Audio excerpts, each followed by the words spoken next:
jy dit nie meer nie. Die tweede ding is wat ek sien, jy het nie altyd beheer daaroor nie. As dit met gevoel altyd te doen het, beteken dit, daar's baie faktore wat dit kan beïnvloed.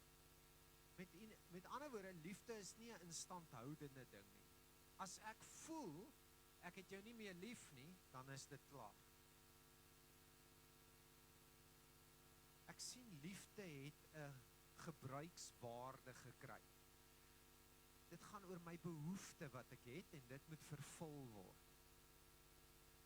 So in die huwelik, in vriendskappe, in verhoudings, as jy nie meer daai behoefte vervul nie, dan kan ek nie meer lief wees vir jou. As jy luister na dit wat ek vir jou sê, beteken dit eintlik, ons beeld van liefde het 'n selfsugtige ding geword. Ons het nou baie met pare te doen, iets wat ek baie hoor, ek is nie eintlik meer lief vir hierdie persoon. Nou hoe het dit gebeur? Dit het mos met 'n gevoel gepaard gegaan. Ek voel nie meer, ek is lief vir jou. Maar as ons na die woord kyk, lyk die liefde heeltemal anders. Inteendeel, dit gaan baie keer glad nie oor gevoel nie. Die beginpunt om dit die beste te demonstreer is wat ons lees in Johannes 3 vers 16. En julle almal ken daai stuk. Want so lief het God die wêreld gehaat, dat hy sy enige gebore seun vir ons gegee het.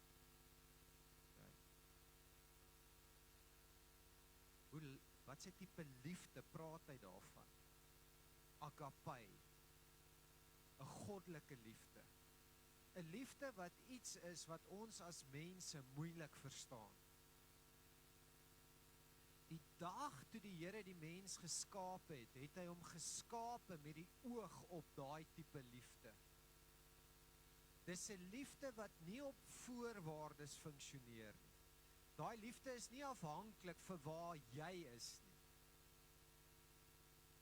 Dit verander nooit. So as ek in vandag se lewe vir jou sê, is dit moontlik om so lief te hê, gaan meestal van ons sê, dit is onmoontlik. So kom ons kyk wat's Jesus se verwagting oor hierdie liefde wat ons openbaar moet maak. En ek wil graag hê as jy 'n Bybel het, blaai almal saam vir my.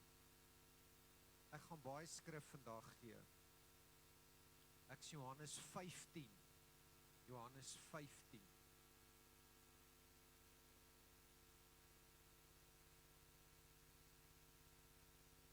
Vanaf vers 8. Dit sal hier agter my staan, maar dit sal goed wees as jy 'n bietjie volg.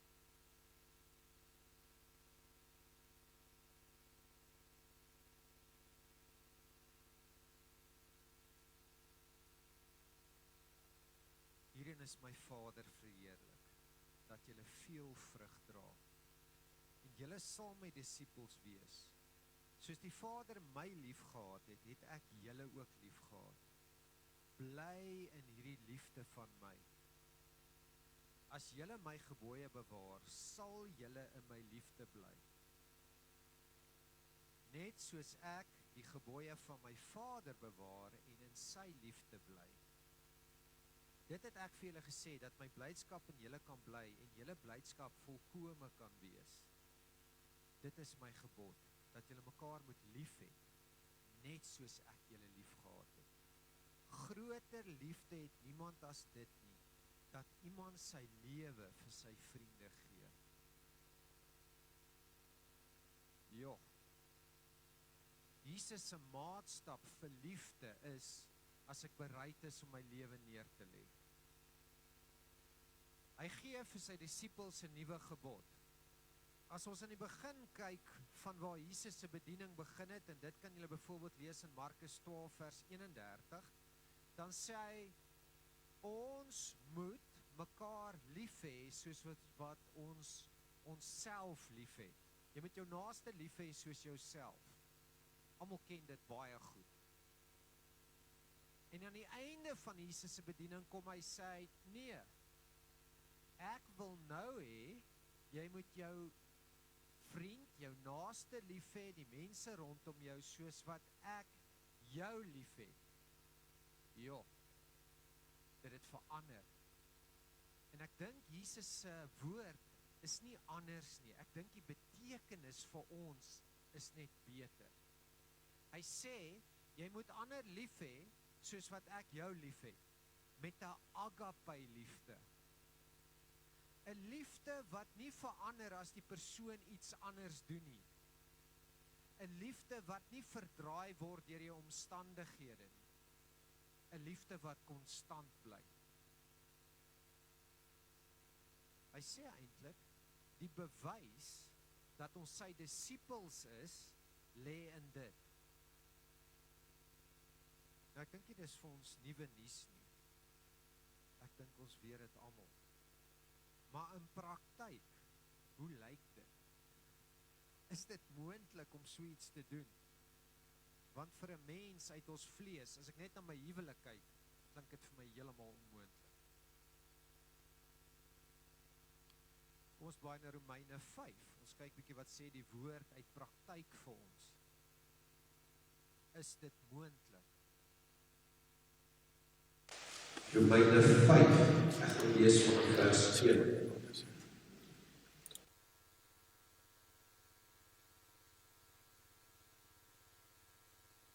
Omdat ons dan uit die geloof geregverdig is, het ons vrede by God deur ons Here Jesus Christus. Deur wie ons ook deur die geloof die toegang verkry het tot hierdie genade waarin ons staan.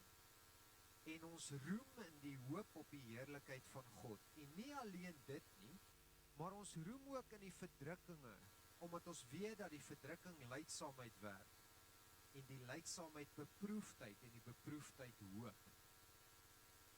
En die hoop beskaam nie. Omdat die liefde van God in ons harte uitgestort is, deur die Heilige Gees wat aan ons gegee is. Kan ons hierdie liefde self doen? Jy kan nie. Jy kan dit nie doen nie. Die dag toe jy jou lewe vir die Here gee en hy deponeer sy Gees in jou, het daar iets in jou wortel geskiet van sy liefde. En dan, ons het al hieroor gepraat, vervulling van die Gees bring in jou 'n plek, 'n kapasiteit om lief te hê soos wat God lief het. 'n Baie goeie bewys daarvan is die disippels. Gaan kyk hoe hulle opgetree het voor hulle vervul is met die Heilige Gees. Hulle was bang. As jy mooi kyk hoe hulle baie keer opgetree het, kon jy hulle liefde betwyfel. Maar toe hulle vervul is met die Heilige Gees, het hulle onmiddellik 'n liefde gekry vir mense.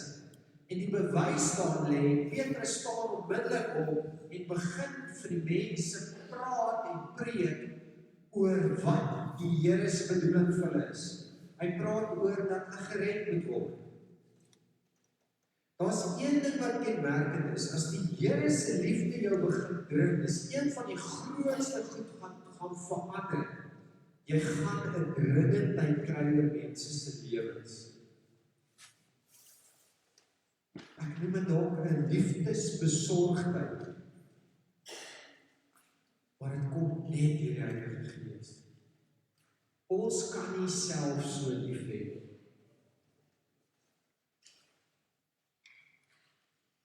So, in praktyk, hoe lyk hierdie tipe liefde?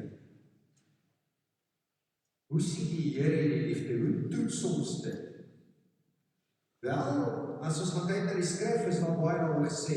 En Johannes is seker die disipel wat die meeste daaroor geskryf het, en ons is nie verbaas daaroor nie. 1 Johannes 2 vers 10. Die termostaat van jou verhouding met die Here is hoe lief jy die mense rondom jou het. Die grootste termostaat in jou lewe is jou huwelik. Ja, toe ek dit die eerste keer hoor, het ek amper agteroor geval. Want logies, in ons huwelike gaan dit nie altyd so nie vuur nie. Dis nie altyd so mooi 'n termostaatjie nie.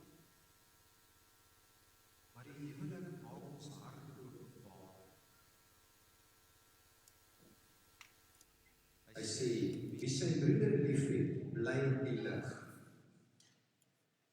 En in hom is geen oorsaak van struikeling. 1 Johannes 3 vers 14. Ons weet dat ons oorgegaan het in die dood en die lewe, omdat ons die broeders liefhet. Hy wat sy broeder nie liefhet nie, bly in die dood. Wanneer is ons dood? Wanneer ons geen lewe in onsself het, wanneer ons droog is, wanneer ons nie konneksie het nie.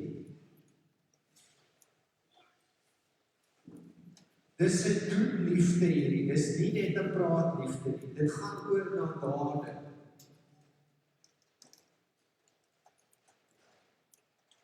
As ek weer vir jou moet sê, waarin toets ons hierdie liefde, hoe lyk dit?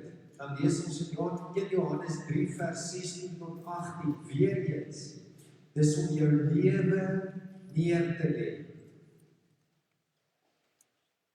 Nou wil ek vir jou vra, gaan jy altyd lus wees om jou lewe neer te lê? Wil ons lewens neer lê vir mekaar? Nee, ons wil nie. Inteendeel, ons wil ons eie lewens beskerm en behou vir onsself. Dis ons eerste geaardheid. Ons wil onsself bewaar. Ons wil so selfstandig as moontlik bly. Een van my grootste stryd belewennisse in my lewe is om in afhanklikheid te bly, om vulnerable te bly. Om vulnerable te wees is om lief te hê. Ek wil hê jy moet kyk na Jesus se lewe. Hoeveel keer was hy vulnerable? Hoeveel keer het hy gehuil? Hoeveel keer het hy getoon wat in sy binnekant aan die gang is? Kyk in die tuin van Getsemane. Jesus, die Seun van God, het vir sy disippels gevra, bid saam met my.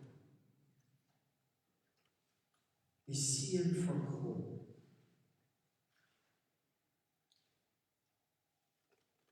Ek wil gou vir jou 'n paar vrae vra in die lewe, want dis die teken van vulnerability.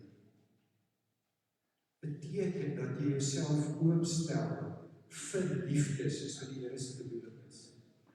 Hoe oop is jy teenoor mense? Weet hulle wat in jou hart aan die gang is? Hoe oop is jy oor jou swakhede? Oor dit waarmee jy worstel? Hoe eerlik is jy oor waar jy is? Hoeveel geheime het jy nog in jou lewe?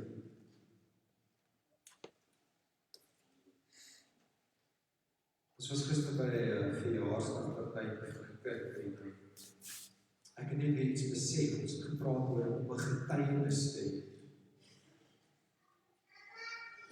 Ons grootste getuienisse uit ons lewens kom van die plekke waar ons die meeste gestryd het. Dis baie keer daai plekke waaroor ons die minste wil praat. Maar as jy 'n getuienis het, beteken dit, dis 'n bewys dat die Here iets gedoen het in daai area van jou lewe. Want as jy bereid om daaroor te praat. Geheime in ons lewens, om goed te weerhou en weg te steek, is 'n teken dat ons ons harte beskerm, dat ons selfstandig probeer bly. As jy in jou huwelik nie jou hart volkome kan oopstel vir jou man of vrou nie, sal jy nooit 'n huwelik kan hê soos wat die Here bedoel. Want dis hoe liefde funksioneer. So die eerste vraag wat ek vir jou wil vra is, hoeveel van ons het getuienis in ons lewens van dit waarmee ons die meeste worstel? Wat se bewys het jy in jou lewe dat jy die Here toegang gegee het tot daai area?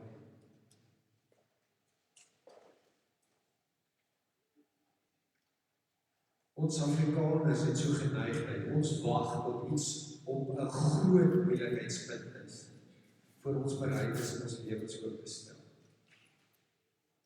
So, ons het nou baie met huwelikspaartjies te doen. Hulle wag tot alles uit mekaar uitval. Hulle sal wag tot die heel nippertjie, tot dit lyk net voordat 'n egskeiding is. Dan soek hulle hulp. Hoekom maak ons so? Of ons sal wag tot iets totale verwoesting in ons lewens veroorsaak het, dan sal ons hulp soek. Dit was nooit die Here se bedoeling. Om in verhouding te kan staan soos wat die Here se bedoeling is, moet jy kan vergewe. Hoekom vergewe ons? Omdat die Here jou vergewe het. Dit begin weer by hom. Ek wil hê almal moet gou vir my saam bly in Matteus 5. Matteus 5.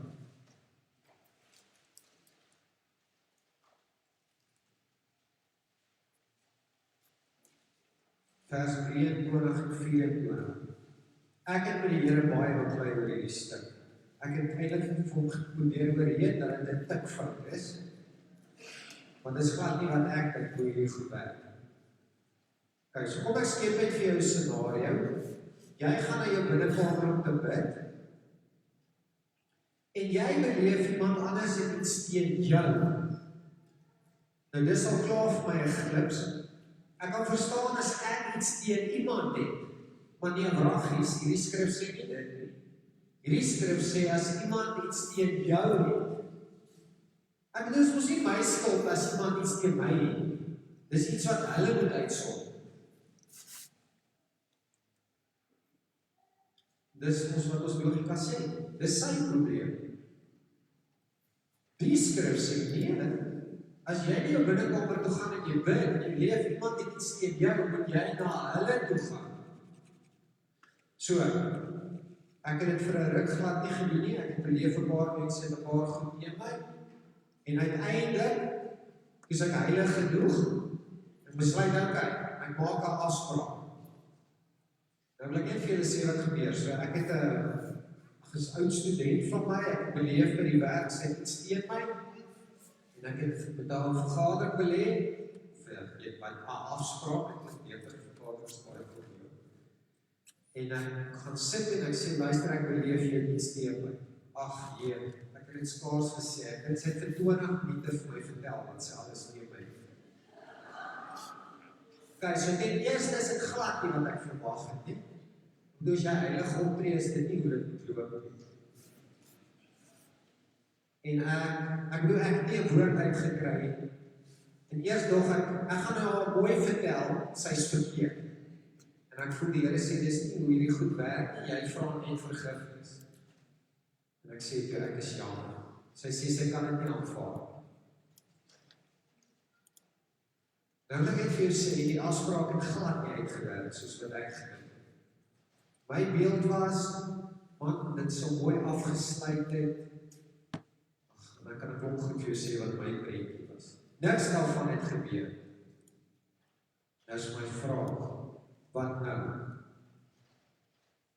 En die antwoord wat ek beleef het, is dat die Here sê, ek was getrou, wat hy van my verwag het. Wat sy nou daarmee doen, lê in haar. Ek kan nie haar help om te vergewe nie. Ek het my deel gedoen. Maar ek weet vir jou iets verduidelik van hierdie tipe manier wat die Here in ons lewens werk. Vir die Here gaan dit nie oor die reaksie van die ander persoon. Ek sê altyd, in my huwelik wil ek heeltyd my vrou verander. Want dit is asof die Here my nooit toelaat om dit te doen.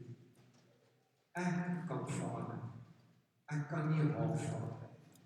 En net so in ons lewens, kan jy nie ander mense verander.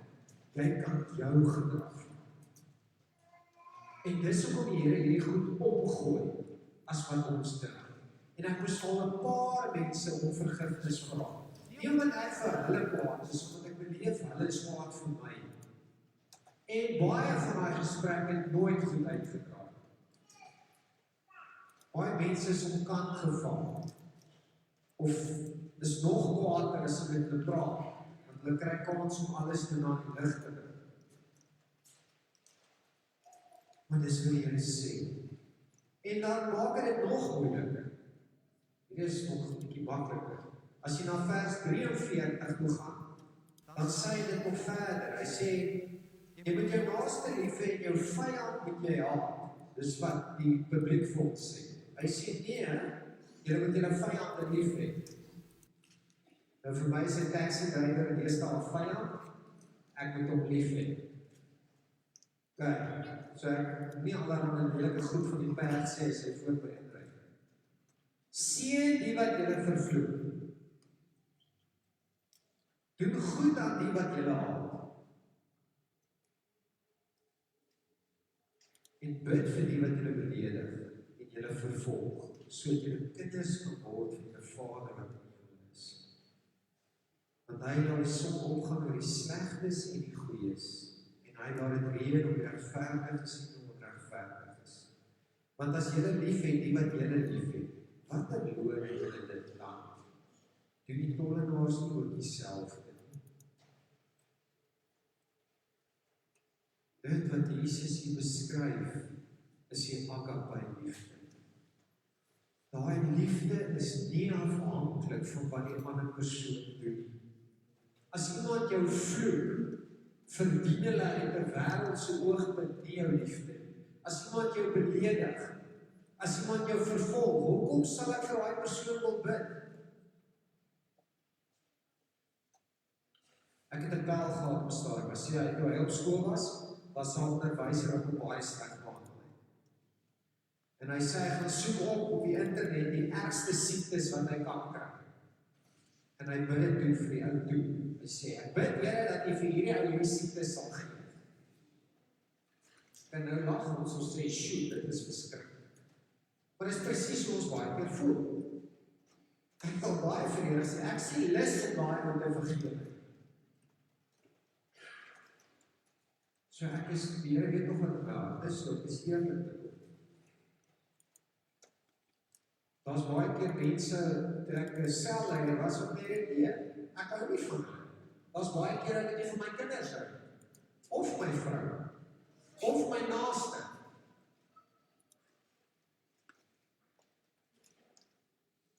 Dan moet ek vir die Here sê, ek hou nie van hom.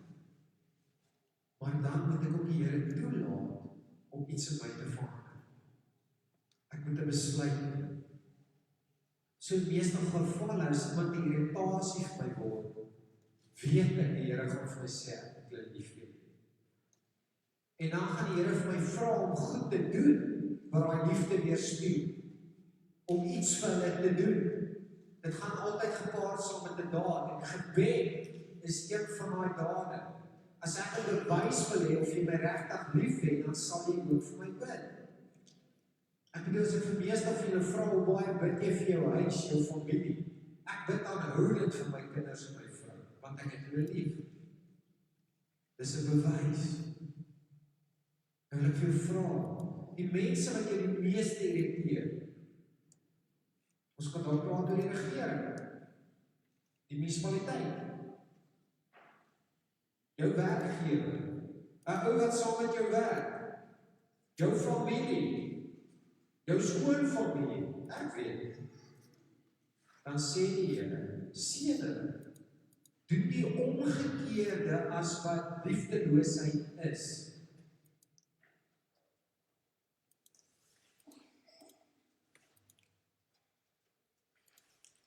Daar's iets wat ons moeilik doen. En dis om teenoorgesteld op te tree as wat ons gevoel is. Vergifnis het niks te doen met 'n gevoel. Luister, as jy gaan wag tot jy voel jy wil jou vrou of man vergewe, party kan hulle ook 'n rukkie vat, 10 jaar later. Ons kan nie wag daarvoor. En net so in ons lewens ook. My grootste stryd van my huwelik was om vir my vrou jammer te sê. Hoekom? Want ek is nog altyd reg, ek val jammer te sê. Dus sê die Here, vergifnis gaan nie daaroor of jy reg of verkeerd voel nie. Dis nie waar dit gaan. Vergifnis gaan daaroor dat jy afslaan op wat die Gees vir jou wys. Jy gaan baie keer voel, man, ek voel nou nog, hoekom moet ek sekere mens vergewe, want dit is nou nog verkeerd. Ek hoop julle het my gehoor. En hoe werk vergifnis julle? As jy nou die persoon vergewe, sê jy onmiddellik saam met hom 'n koffie drink en liefde beleef in daai gesprek, nee, jy's nog vies. Vergifnis werk so, jy hou aan om te vergewe, tot jy saam met hulle wil koffie drink. Ek praat van die winkelraadtoets, tot jy die winkel nou vasloop en nie voel jy wil weggaan. Dan het vergifnis deurgevloei. So vergifnis is 'n ding wat jy aanhou mee. As jy dink jy gaan net jou man of vrou een keer vergewe vir iets wat hulle gedoen het, baie sterker. Want hulle gaan dit nie keer doen. As jy na Jesus kyk, het hy vir sy disippels 'n onmoontlike ding gesê 7 keer. 49 keer, wat beteken dit? Of 70 keer 7 keer? Nee, 490 keer. Beteken dit jy moet dit gaan tel? En as daai 490 keer klaar is, dan sê okay, ek het gedoen wat ek doen. Nee, Jesus gee 'n getal wat groot is, die lees om wat te tel. Wat wil gou vir my na 1 Tessalonisense 4?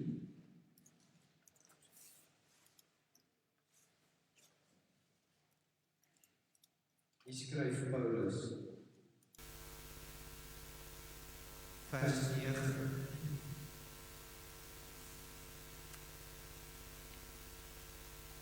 Oor die broederliefde het julle nie nodig dat ons aan julle skryf nie, want julle self deur God geleer om mekaar lief te hê.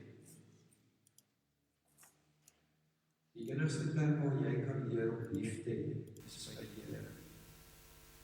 Efesiërs 5 vers 25. Die toetsgrond vir liefde in jou lewe is eers jou familie. En dit is jou huwelik. As ons Efesiërs 5 vers 25 lees, manne, julle moet julle eie vrou lief hê, soos Christus ook die gemeente liefgehad het en homself daarvoor oorgegee. Daai liefde julle is 'n agape liefde. Ons mans kan nie ons vrouens so lief hê as dit nie vir die Here is. Dis hoekom hy dit van ons verwag. Hy sê eintlik die huwelik word deur geheilig, afgesonder, eenkant gesit vir die Here. As man kan ek dit nie doen nie, my vlees wil nie so toe gaan. Ek kan dit nie sonder die Here doen. Ek gaan nou 'n klomp skrifgedeeltes skiep. Ek wil tyd van ons afsluit met die volgende. Ekskuus, ek is 'n bietjie skiep. Ek wil afsluit met 2 skrifgedeeltes. Johannes 21. Almal baie asseblief. So baie bekende stuk. Ek wil gou hê net iets verstaan. Johannes 21 vers 15 tot 17. Dis die verhaal waar Jesus 3 keer vir Petrus vra, het jy my lief? En ek dink ons verstaan nie altyd die skrif hierdie gedeelte reg. Baie mense sê Jesus het kom herstel dat Petrus Jesus 3 keer verloon het. Ek glo dit is ook so. Jesus het dit kom herstel. Maar daar is iets baie meer agter die skrif. Ek gaan gou lees. Toe hulle dan klaar was met die môreete, vra Jesus vir Simon Petrus: Simon, seun van Jona, het jy my waarlik lief? Meer as hulle hier. Die vertaling vir daai woord is agape. Het jy my agape? Het jy my onvoorwaardelik lief met jou hele lewe, met 'n lewensopofferende liefde? Hy antwoord hom: Ja, Here, U weet dat ek U liefhet. Ja, Here, ek het U filei. Ek het U op 'n broederlike liefde lief. Petrus sê eintlik vir Jesus: Ja, ek het U lief, maar nie ek kan nie my lewe vir U oorgee. Dis nie daai tipe liefde. En Jesus vra weer vir hom: Het jy my agape lief? En Petrus sê: Nee, Ja, Here, ek het nie filei lief, met 'n broeder lief. Die laaste keer toe vra Jesus vir hom, het jy my filei lief? Hy sê Petrus, ja, ek het die filei lief. Wat sê Petrus eintlik? Here, die liefde wat U van my verwag vir U te hê, ek kom nie daarby. Ek sukkel. Ek kan dit nie doen nie. As jy die konteks gaan kyk, dan sê Jesus eintlik, laat my lammers wei, gee weiding vir my skape. Daai liefde is nodig as jy die skape wil lei. As jy in die liggaam wil funksioneer. Jy kan nie net met broederliefde dit doen nie, want dan gaan 'n tyd kom wat jou boetie jou gaan irriteer. Wat jou broer iets gaan doen wat nie goed is, dan is daai liefde nie genoeg nie.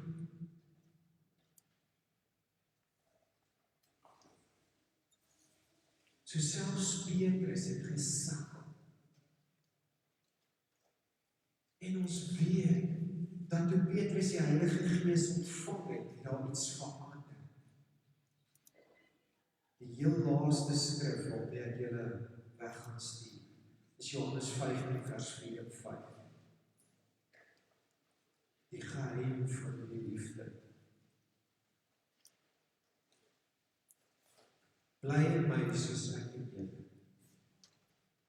Net soos die dood geen vrug kan dra vir homself as dit nie die wynstok bly nie, so het julle ook nie as julle nie in my bly. Ek is die wynstok, julle die dood. Wie in my bly, ek in hom, hy dra veel vrug. Want sonder my kan julle niks doen nie. Ons kan baie goed sonder die Here doen. Maar die klem van die skrif is, dit wat van waarde is, dit wat ewigheidswaarde het, kan slegs deur Jesus volbring word. En die vergestalting van Jesus in ons lewe is die Heilige Gees. Hy sê, bly in my, bly in my. Dit beteken dat ons uit die Here kan uitbeweeg. Ons gaan wegbeweeg van my perfekte plek in die Here.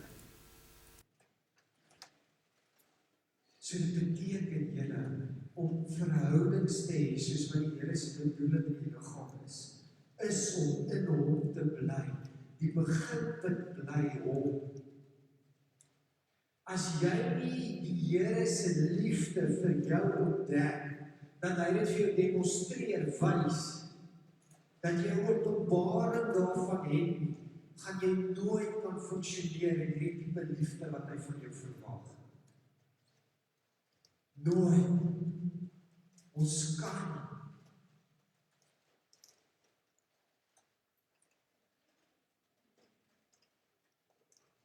Ons twyfel die liefde wat die Here vir ons het.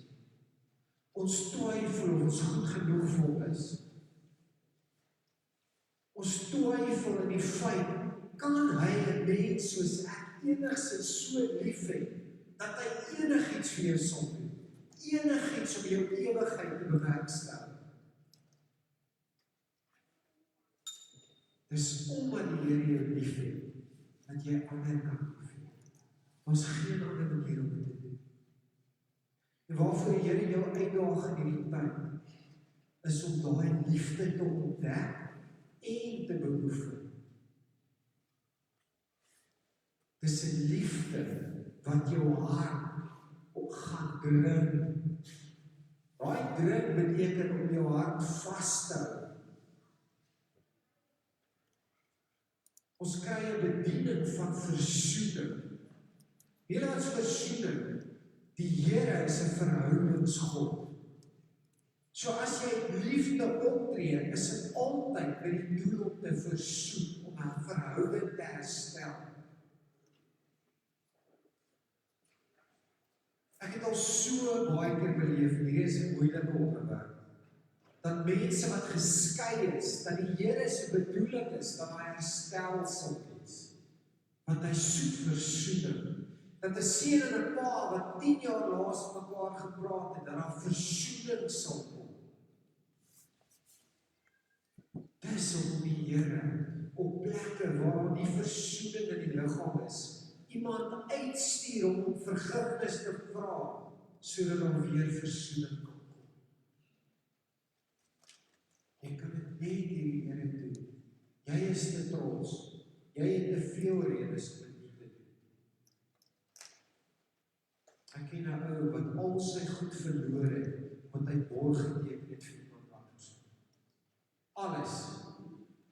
Hy het sy huis verloor, sy besittings sit in hom, hy het alles verloor.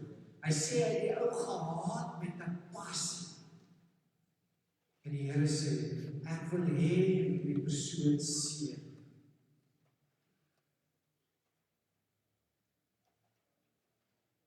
Daai ou se hele lewe het omgedraai.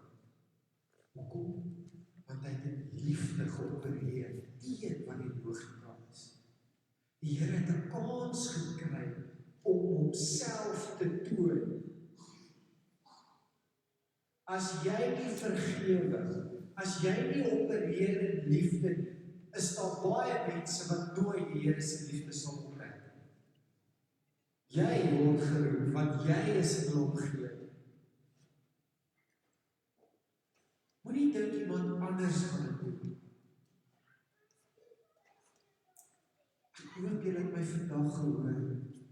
Die Here het jou geskape vir waar jy moet wees, op die tyd waar jy is, met die mense met wie jy te doen het, omdat jy daai rol vervul. Hou op om te wag vir iemand anders. Bring die Here se liefde jou so vir die mense wat onder jou werk, wat jy mee werk, dat jy bereid is om te sê, ek sal enigiets doen, dat daar versoening kom. Nie net versoening noodwendig tussen ons nie, maar tussen daai ou en die Here.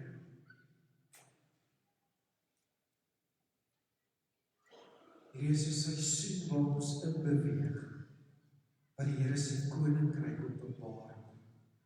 Ernie het iets waaroor gesê dat ek beleef so sterk dat die Here wag vir sy seuns en dogters om op te staan. Ek bedoel die woord sê, die hele skepping wag met ons rykende verlange. Hoekom wag die skepping? Want as ons dit nie doen nie, gebeur maar niks.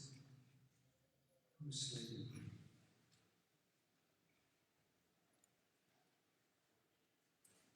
Vader, ons het U nodig, o Gees van die Allerhoogste. Ek wil U nooi om ons te kom vul. Kom neem ons oor. Kom deponeer in ons die Vader se hart vir die mens. Here, ek bid vir elkeen van ons wat onvergifnis het, wat te trots is. Here, wat in die pad staan van U liefde. Ek bid, Here, dring ons. Dring ons. Gee ons U hart, Vader. Ek bid, Here, vir elkeen wat hier sit, dat nie met iemand oor die weg kom, met 'n familie, met 'n kind, met 'n ouer, met 'n werkgewer, 'n werknemer. Here, ons pleit vir U ingryp.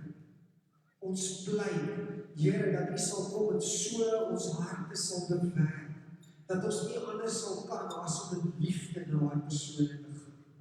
Here, ons wil hierdie dorp bid vir die munisipaliteit, die taxi-drywers, vir elkeen wat ons voel in ongeregtigheid wandel. Ons wil hulle vergewe, Here. Ons wil hulle vergewe. Ek bid dat Here sal seën. Vader, ek bid dat Here na U toe sal trek met band en koorde van U liefde. Laat die koninkryk kom weer op ons oorkom. Ons bid in Jesus. Amen. Mag julle 'n geseënde week